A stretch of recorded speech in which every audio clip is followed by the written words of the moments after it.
जब वहाब को और डेरन सैमी को आइसोलेशन में डाला तो फौरन उनका टेस्ट हुआ जो कि नेगेटिव आया। इसी तरह जावेद आफरीदी साहब ने वॉलंटरली अपने आप को आइसोलेट किया और टेस्ट करवाया जो कि नेगेटिव आया।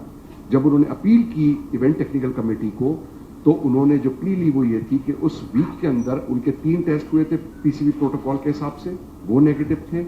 जावेद आफरीदी साहब ने आइसोलेशन के बाद जो टेस्ट कराया था वो नेगेटिव था, दोनों प्लेयर्स के नेगेटिव थे।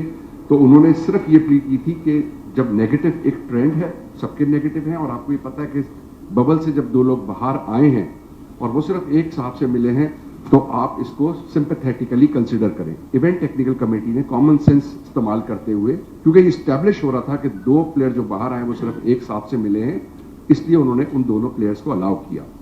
मैंने आपको उस वक्त भी एग्जाम्पल्स 2-4 दिए थे। जब ये पता नहीं होता कि बबल से बाहर निकलते हैं तो आपका आइसोलेशन पीरियड लंबा होता है, क्योंकि आपको नहीं पता होता कि जब वो बबल से बाहर आए तो कितने लोगों के साथ उनका इंटरेक्शन हुआ है। इस केस के अंदर इस्टेब्लिश था। आपको याद होगा इंग्लैंड में हमारे एक प्लेयर गोल्फ के लिए चले गए थे, बिल्कुल क्लियर था कि वो एक लेडी गोल्फर के साथ मिले थे। 1 दिन की आइसोलेशन के अंदर गए, नेगेटिव टेस्ट हुआ और वो री इंटीग्रेट हो गए। इंग्लैंड के एक प्लेयर थे जो बायोसिक्योर से बाहर गए, ईसीबी को नहीं पता था, उन्होंने उनको 5 दिन के लिए आइसोलेशन के अंदर रखा।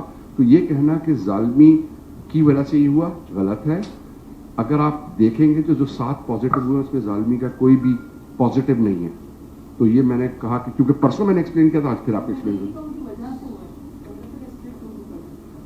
मैंने बताया था कि इवेंट उनको एज पर द प्रोटोकॉल दोनों प्लेयरों को जो बबल से बाहर चले गए थे, आफरीदी साहब कभी भी बबल का हिस्सा नहीं थे, 2 प्लेयर जब बाहर चले गए थे तो उनको वापस आइसोलेशन के अंदर डाल दिया था, क्योंकि उनको बबल में आने के लिए 3 दिन का आइसोलेशन और 2 नेगेटिव टेस्ट चाहिए थे।